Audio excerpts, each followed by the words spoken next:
Today is difficult.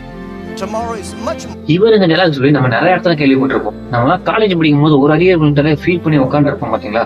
ஆனா இந்த ஒரு மனுஷன் ஸ்கூல் படிக்கும் போதே 4 டைம்ல ஃபெயில் ஆகி அதுக்கப்புறம் ஒரு 10 தடவை கிட்ட பாத்தீங்கன்னா காலேஜுக்கு அப்ளை பண்ணி அதெல்லாம் ரிஜெக்ட் ஆகி அதுக்கப்புறம் 10 தடவை அப்புறம் 11வது தடவை தான் காலேஜ் ஜாயின் பண்றாரு. ஸோ இவரு பேர் தான் பாத்தீங்கன்னா ஜாக்மா. இந்த மனுஷனை பத்தி நீங்க இன்ஸ்பைரிங்கான குட்டி சொல்லி தான் பார்க்க போறோம். அதுக்கு முன்னாடி மறந்துடாம நம்ம பேஜை ஃபாலோ பண்ணிக்கிறோம்.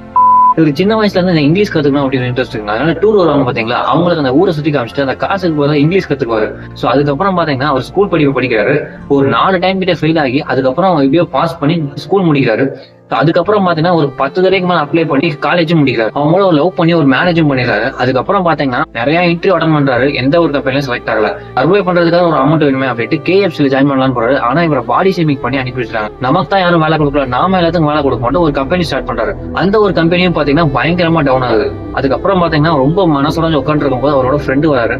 சரி வாடா நம்ம அமெரிக்காவுக்கு ஒரு ட்ரிப் போயிட்டு வருவோம், அதுக்கப்புறம் நீ ஃப்ரெஷ்ஷா ஏதாச்சும் ஸ்டார்ட் பண்ணு, நல்லதே நடக்கும் அப்படிங்கிற மாதிரி சொல்றாரு. அவரோட ஃப்ரெண்ட் அவரோட சொந்த செலவுல கூட போறாரு. அங்க போய் இன்டர்நெட் அப்படின்ற ஒரு விஷயத்த நோட் பண்றாரு. கூகுள்ல போய் பியர் அப்படின்னு சர்ச் பண்றாரு. அங்க போய் பாத்தீங்கன்னா எல்லா நாட்டோட பியர்ஸும் வருது. ஆனா பாத்தீங்கன்னா நம்ம சைனாவை பத்தி மட்டும் எந்த ஒரு நியூஸஸும் வரல. அப்பமா தான் நோட் பண்றாரு இந்த சைனால பாத்தீங்கன்னா இன்டர்நெட்டை யூஸ் பண்ணி எந்த ஒரு பிசினஸும் பண்றது இல்லை அப்படிங்கறது. நாம சைனால ஒரு இன்டர்நெட் பேஸ்ல ஒரு கம்பெனி வந்து ஸ்டார்ட் பண்றோம் அப்படின்ட்டு Alipha.com அப்படின்னு ஒரு கம்பெனி ஸ்டார்ட் பண்றாரு.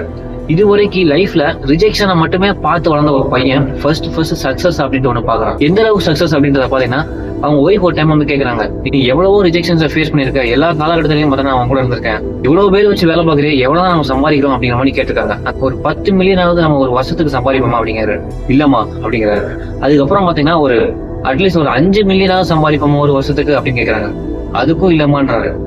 நீ பெரிய முட்டாளா இருக்கிறாரே, இவ்வளவு காண பேர் வேலை பாக்குறாங்க, அப்படி இருந்தா இவ்வளவு காண கூட சம்பாதிக்கணும் என்ன அப்படிங்கிற மாதிரி கேட்கும் போதான் சொல்றாரு, சரி ஓகே எவ்வளவுதான் நம்ம சம்பாதிக்கிறோம் அப்படிங்கிற மாதிரி கேட்கறாங்க. இப்போ சொல்றாரு 1 மில்லியன் சம்பாதிக்கிறோமா அப்படிங்கிறாரு. 1 மில்லியன் தானா அப்படின்னு ஃபீல் பண்றாங்க. ஆனா ஒரு நாளைக்கு 1 மில்லியன் சம்பாதிக்கிறோம் அப்படிங்கிறாரு.